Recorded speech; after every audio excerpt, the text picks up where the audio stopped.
وَلَقَدْ يَسَّرْنَا الْقُرْآنَ لِلذِّكْرِ فَهَلْ مِن مُّدَّكِرٍ نحمده ونصلي على رسوله الكريم اما بعد فاعوذ باللہ من الشیطان الرجیم بسم اللہ الرحمن الرحیم السلام علیکم ورحمۃ اللہ وبرکاتہ۔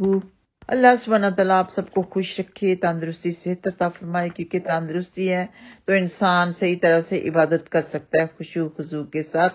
تو دورہ قرآن میں آپ نے پارہ 2 تو پڑھ لیا ہوگا یا سن لیا ہوگا، اس کی تفسیر، اس کا ترجمہ ضرور سنا ہوگا۔ اب اس کے کی ورڈ آپ سن لیں۔ اس میں 4 باتیں بتائی گئی ہیں، یعنی اس پارہ میں 4 باتیں ہیں۔ نمبر 1 ہے تحویل قبلہ، نمبر 2 ہے آیت بر اور ابواب بر، نمبر 3 قصہ تعاون، نمبر 4 قصہ طالوت۔ تحویل قبلہ تو ہجرت مدینہ کے بعد 16 یا 17 ماہ تک بیت المقدس قبلہ رہا۔ آپ صلی اللہ علیہ وسلم کی چاہت تھی کہ خانہ کعبہ قبلہ ہو، اللہ سبحانہ تعالیٰ نے آرزو پوری کی اور قبلہ تبدیل ہو گیا۔ نمبر 2 آیت بر اور ابواب بر۔ لیس البر ان تولوا وجوہکم، سورہ بقرہ آیت نمبر 177۔ یہ آیت بر کہلاتی ہے۔ اس میں تمام احکامات، عقائد، عبادت، معاملات، معاشرت اور اخلاق اجمالی طور پر مذکور ہیں، آگے ابواب بر میں تفصیلی طور پر ہیں۔ نمبر 1 صفا مروہ کی سعی، نمبر 2 مردار گوشت، خنزیر کا گوشت یعنی سور کا گوشت، اور جو غیر اللہ تعالیٰ کے نامزد ہوں ان کی حرمت۔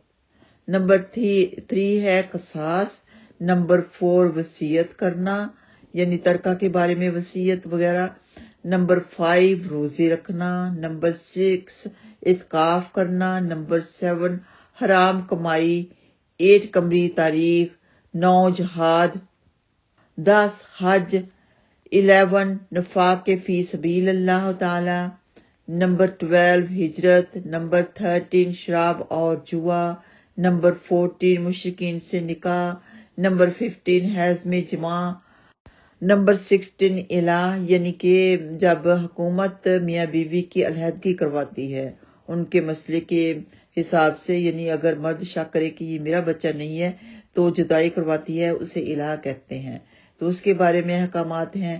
نمبر 17 طلاق، نمبر 18 عدت، نمبر 19 رضاعت یعنی بچے کو دودھ وغیرہ پلانا، نمبر 20 مہر یعنی حق مہر، نمبر 21 حلالہ یعنی 2 رجعی طلاقیں ہوتی ہیں، تیسری طلاق ہمیشہ کے لیے ہو جاتی ہے، پھر خامد سے نکاح دوبارہ سے جائز نہیں ہے، پھر اس کے نکاح میں آنے کے لیے کسی اور سے شادی کرنے کو حلالہ کہتے ہیں، یہ بالکل بھی جائز نہیں ہے، یہ آپ نے تفسیر میں سنا یہ پڑھا ہوگا۔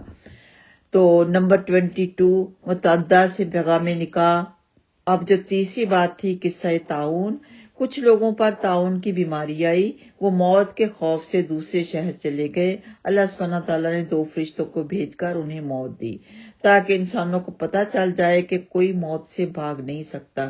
کچھ عرصے بعد اللہ سبحانہ تعالیٰ نے ایک نبی کے دعا مانگنے پر انہیں دوبارہ زندگی دے دی۔